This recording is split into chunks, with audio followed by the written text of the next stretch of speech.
দাদা তুই এসব কি বলছিস? আমি তোর নিজের বোন।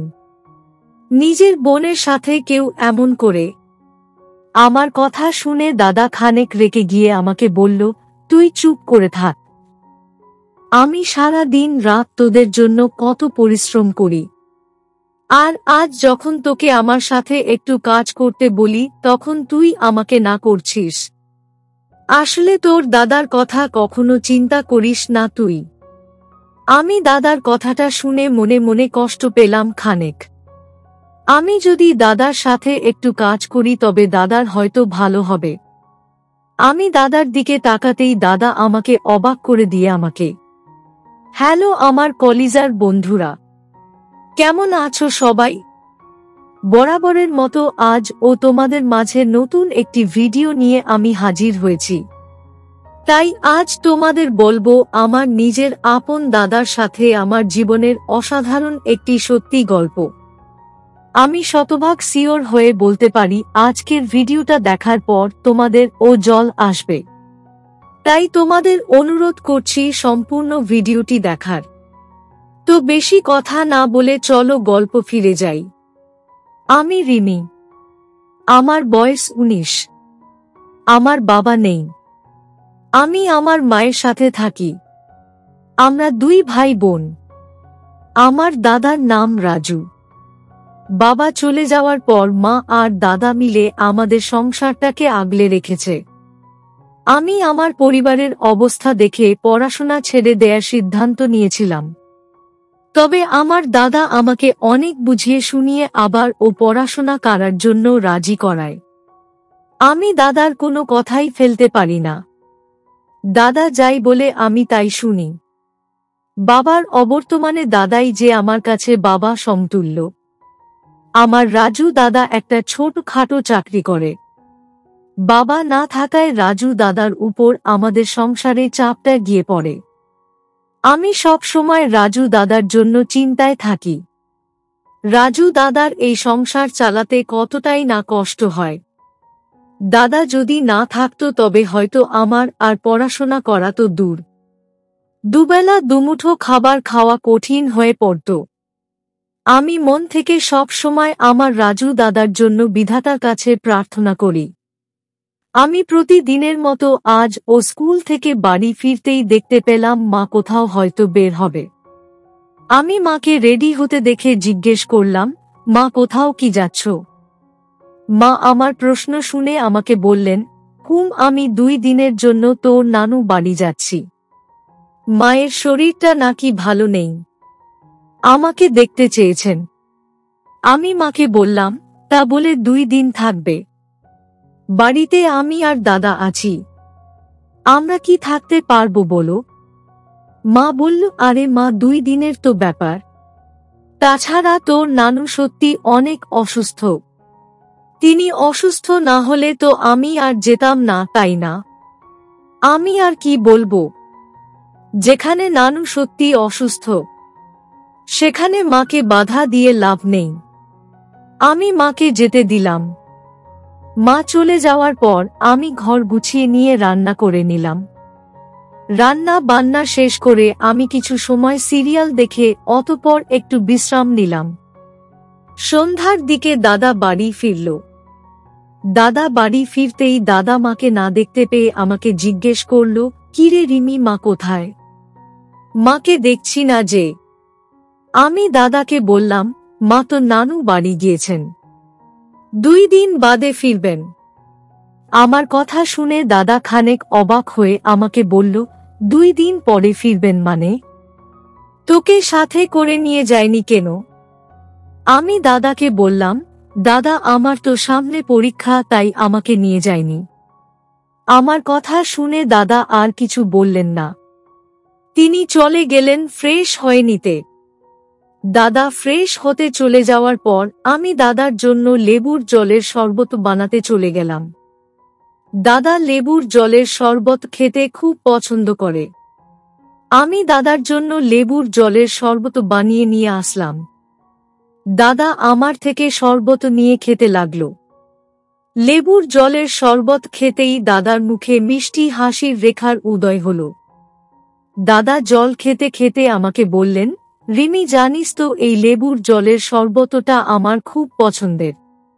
আমি লেবুর জলের শরবত খেলে আর কিছু দরকার হয় না।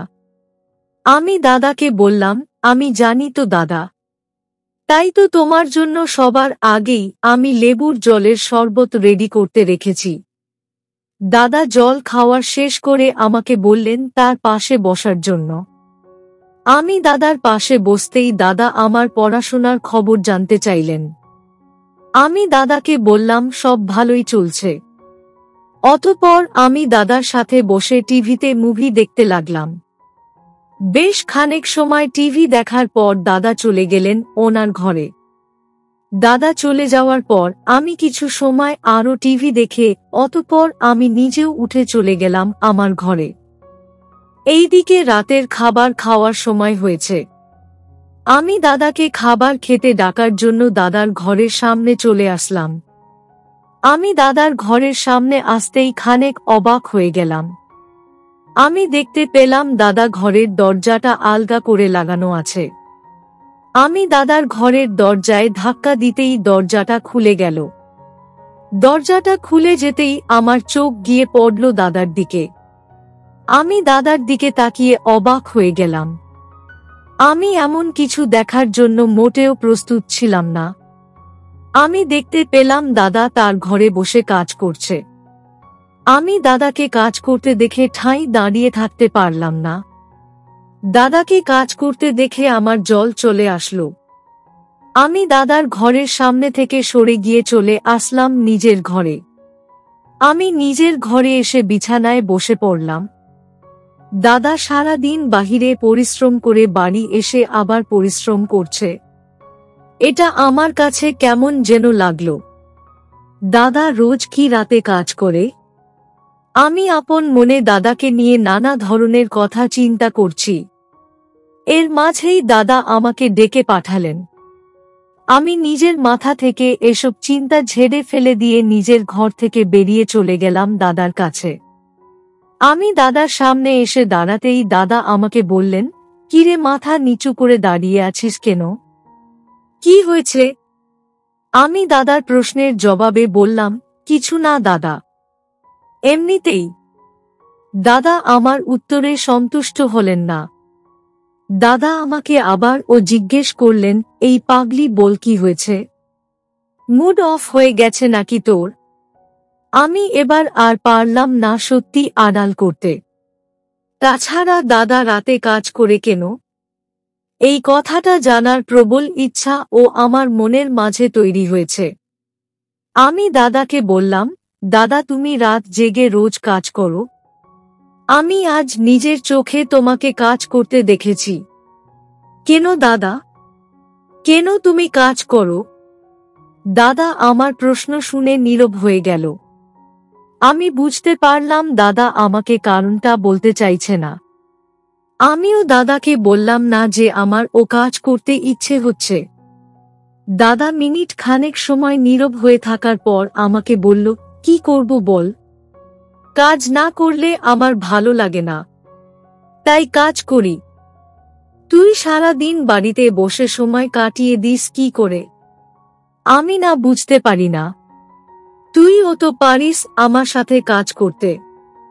আসলে হয়েছে কি বলতো, একা কাজ করে তেমন ভালো লাগে না। দুজনে মিলে কাজ করলে লাভটা আমাদের দুজনের হবে। আমি দাদার কথাটা শুনে ভীষণ খুশি হয়ে গেলাম। আমি টিভি দেখে দেখে বোর হয়ে যাই, তবে করার মতো আর কি বা আছে আমার? তবে আজ দাদাকে কাজ করতে দেখে আমার মনের ভিতর এক অদ্ভুত খুশি কাজ করে। আমার নিজের ইচ্ছে হয় দাদাকে গিয়ে বলতে যে দাদা আমি তোর সাথে কাজ করব, কিন্তু বলতে পারিনি, কারণ দাদা কি না কি মনে করে এই ভেবে। তবে আজ যখন দাদা নিজেই আমাকে বললেন কাজের কথা, তখন আমি খুব খুশি হয়ে যাই। তবে আমি দাদার কথায় সরাসরি হ্যাঁ বললাম না। আমি খানিক মজা করে দাদাকে বললাম, দাদা তুই এসব কি বলছিস? আমি তোর নিজের বোন। নিজের বোনের সাথে কেউ এমন করে? আমার কথা শুনে দাদা খানেক রেগে গিয়ে আমাকে বলল, তুই চুপ করে থাক। আমি সারা দিন রাত তোদের জন্য কত পরিশ্রম করি, আর আজ যখন তোকে আমার সাথে একটু কাজ করতে বলি তখন তুই আমাকে না করছিস। আসলে তোর দাদার কথা কখনো চিন্তা করিস না তুই। আমি দাদার কথাটা শুনে মনে মনে কষ্ট পেলাম খানেক। আমি যদি দাদার সাথে একটু কাজ করি তবে দাদার হয়তো ভালো হবে। আমি দাদার দিকে তাকাতেই দাদা আমাকে অবাক করে দিয়ে আমাকে বললেন, আচ্ছা ছাড়, তবে তোকে কোনো কাজ করতে হবে না, তুই ভালো করে পড়াশোনা কর, তাতেই হবে। আমি দাদার কথা শুনে এবার খানেক অভিমান করে বললাম, এটা কি হলো দাদা? তুই আমার মজা করাটা বুঝতে পারলি না? আমি তোকে সাহায্য করব, সমস্যা নেই কোনো। তাছাড়া আমিও চাই একটু ফ্রি টাইমে কাজ করতে, এতে তো আমাদের ভালো। দাদা আমার কথাটা শুনে ভীষণ খুশি হলেন। অতঃপর আমাকে তার ঘরে নিয়ে গিয়ে সকল কাজ শিখিয়ে দিলেন। দাদা আমাকে সকল কাজ শিখিয়ে দিতেই আমাকে সাথে নিয়ে কাজ করা শুরু করলেন। আমিও দাদার সাথে ভালো কাজ করলাম। আমার নিজের ও ভালো লাগছিল ভীষণ। অতঃপর আর কি, আমি রোজ দাদার সাথে কাজ করতাম। এমন করেই আমাদের সময় কেটে যেত। বিধাতা যা করেন আমাদের ভালোর জন্যই করেন। আমি অবসর সময় এখন আর বোর হয়ে যাই না। তাছাড়া শীতের দিন, তাই কাজ করেও কোনো ক্লান্তি আসে না। তো বন্ধুরা, এই ছিল আমার নিজের আপন দাদার সাথে আমার জীবনের একটি সত্যি ঘটনা। তোমাদের কেমন লাগলো আজকের গল্পটা? অবশ্যই কমেন্টে জানাবেন। প্রিয় বন্ধুরা, আজকের ভিডিওটি এখানেই শেষ করলাম। যদি আমাদের ভিডিওটি আপনাদের ভালো লেগে থাকে তবে একটা লাইক করবেন এবং চ্যানেলটি সাবস্ক্রাইব করবেন। আজকের জন্য আপনাদের কাছে বিদায় নিচ্ছি। দেখা হবে আগামীকাল নতুন একটি ভিডিও নিয়ে। সে পর্যন্ত সবাই ভালো থাকবেন। ধন্যবাদ।